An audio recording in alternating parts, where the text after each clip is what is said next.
Okay, so thanks very much, Kathy, Christina, Shirley, for inviting me to give this talk, and thank you all for attending. Give you a little bit of a background on myself. I've been working in the field of digital imaging for the last 15 years. I'm a professor here at the University of Waterloo in electrical and computer engineering. And this project that I'm going to talk about is something that we've been working on probably close to 10 years.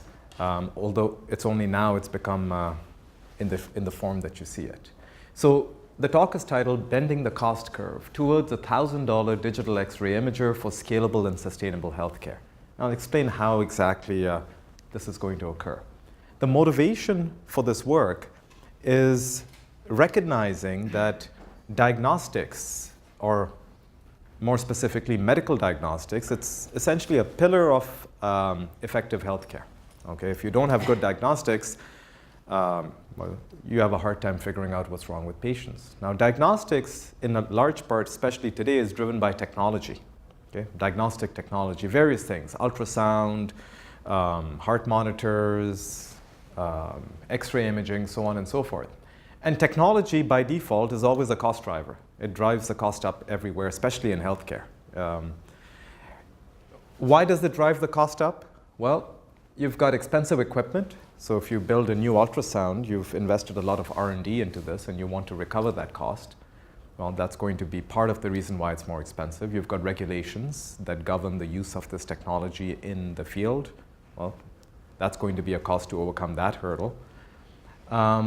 Businesses that have set up, like medical companies like GE, they're very large businesses. They have business models that involve service plans,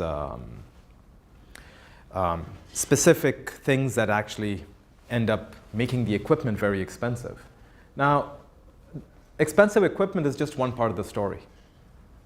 What also drives up cost are the facilities, because if you're going to have a $200,000 piece of equipment, you're less likely to leave it in any old facility. In fact, small facilities would have a hard time affording a $200,000 piece of equipment, so they pretty much sit in hospitals. And hospitals are expensive to operate and run. And we kind of know that, right? Because small towns don't really get good hospitals, but large cities do. So there's been some sort of urban-rural split in healthcare where, because of the population densities, urban areas happen to have the hospitals and the treatment, and the rural folks have to make their way out in the urban area. And then the other thing that drives up cost is the labor, because doctors are very expensive. They're a cost driver as well.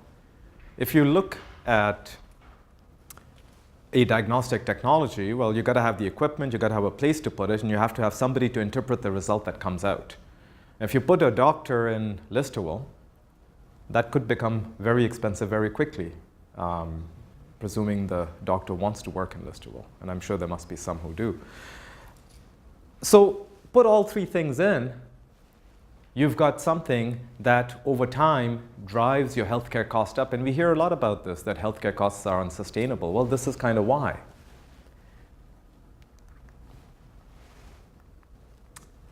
So for this talk, I said, let me focus on something that I'm familiar with, something that I've been working on for a while, that's X-ray imaging. X-ray imaging is a gold standard for medical diagnosis of disease, and this is globally. Okay, so in North America, we might use X-ray imaging for cardiac, gastric disease, for cancer, and in the third world, they'll use it for tuberculosis, they'll use it for pneumonia, chronic obstructive pulmonary disorder, pneumothorax, and then obviously fractures. So X-rays are very, very prevalent and used, and I would almost say indispensable with modern medicine. Now, what are the options that exist for X-ray imaging? You've got things like film screen systems. These are the ones that were originally put into place. I call it circa 1896, but that's really it's a tongue-in-cheek reference to when Röntgen came up with X-rays, but they have been around forever. These things cost the least to purchase because really it's nothing more than an X-ray source and a bit of film. But the point is, the ongoing cost is very high because you have to have developer, you got to make sure that the film, well, it's a consumable, so you got to replace it, you got to have air conditioning in your facility, otherwise the films don't work. So it actually ends up being very expensive and very, very labor intensive. You can use computed radiography. These are filmless X-rays. They came out in 1975. These things are like photocopiers, but with X-rays. So you have a screen that's reusable, and it takes an image, and then you stick it in a photocopier, and you get an image out. The cost is medium to purchase, and the ongoing costs are also around the same. And then you've got digital X-ray, which is kind of piggybacking on the revolution of digital cameras, which we're all familiar with on your cell phone. The only catch with digital X-ray is the purchase price is very high right now because of the costs of R&D, monopolies in the manufacturing chain, so on and so forth. But the good news is the ongoing cost of digital is very low because you don't have developer, you don't have photocopiers, you just have a digital camera. And we know digital cameras are very inexpensive unless you insist on printing out the X-ray every time. But nobody really does that. Most of us keep our images on our camera or at home. We don't really walk around with thousands of photos anymore, right? And it also has the best quality. But I guess the one common thread between all these three methods of acquiring X-rays is that the lifetime cost for all of these is very high. It's just high. Okay? So you still have the same problem. You say you've got new technology, it's better, but the cost never came down. Because the cost never came down, the accessibility always remains a problem. You go to a hospital in Lister, well, they still can't afford a digital X-ray because it's $200,000 to put in a system like that. So therein lies a real challenge, right, and a real need. Now here's what a digital X-ray system looks like. There is an X-ray source, the patient, there is the X-ray detector, the camera, so to speak, and a computer that shows the image.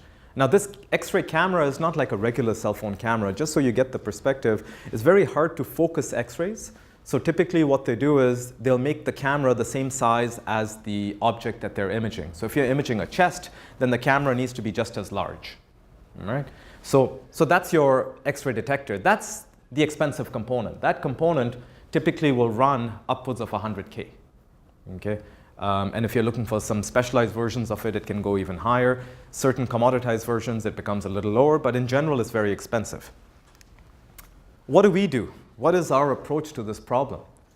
Well, we said, let's come up with a digital X-ray camera that gives you low dose, so patient safety is paramount, low manufacturing cost, we can drive the cost down, and can do video and still imaging. And that's essentially what we've developed here, a technology that actually does all three. You'd say, how do you actually do all these things? And I'll explain that. Over the years, remember I've been working in this field for 15 years. So over the years, we developed two, I call them pillars of this technology. One is the sensor and one is the readout. The sensor, we finally developed an X-ray sensor that can be built using standard display technology. And what I mean by display technology is the same technology that sits in your cell phone, that screen, that screen in your cell phone. We've made an X-ray sensor using that same technology, using standard components, not changing anything. So in fact, we could go to a display manufacturer today like Samsung or LG and tell them, we've got a technology that just requires a reconfiguration of your existing layers, but essentially the same process. And they say, okay, well, we can do that. And we've spoken to that. So that's one. That actually drives your cost down and pushes your reliability up. Because you're using a well-established process, displays is a huge market, now you've been able to piggyback on that. And the second one is we've put amplifiers in our readout, which is something people typically don't do because the material is amorphous silicon. Amorphous materials don't lend themselves to amplification. They just have a lot of challenges. But we managed to build amplifiers in it. And what the amplifier lets us do is it helps us improve the signal-to-noise ratio, and that allows us to drop the X-ray dose for certain applications. Okay? So that's basically what we've done. Now, if you want to know more about it, we've got a poster that you can look at. But to close the loop, right? Let me close the loop that I started. I said $1,000 X-ray imagers for sustainable healthcare, for scalable healthcare. Here's what I mean. We said diagnostic capability is critical. What we're saying is if you can make a low-cost digital X-ray imager like the one I just described, and we believe that we can drive the cost down to even $1,000 in manufacturing, now you've dropped the cost of the equipment. Well, what's that going to get you? Well, it's so cheap, hospitals don't have to be the only place that keep it. You can now put these things into clinics. So you can have a distributed method of diagnostics. And you say, well, okay, you've distributed the X-ray imager, but you still need people to read the X-ray. You need doctors. But that's where telemedicine and the internet kicks in. That infrastructure already exists. We've got telemedicine, we've got the internet, we've got teleradiology. So if you could actually drop the cost on the detector, you could get a whole cascade of effects.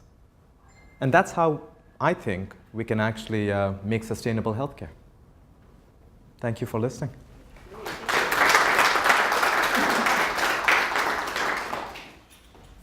I can take one question. Yes. Excuse me, what about the source of X-ray? Yes. Let's say, yeah, my cell phone is a sensor, so what about the source?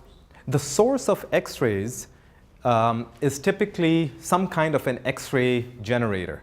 Now, those X-ray generators come in a variety of classes. You've got something known as a stationary anode X-ray generator, a rotating anode X-ray generator.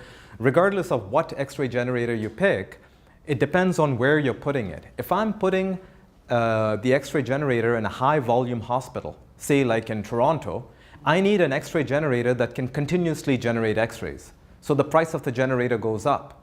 But if I put an X-ray generator in a town like Listowel, and I keep going back to it, it's my favorite town.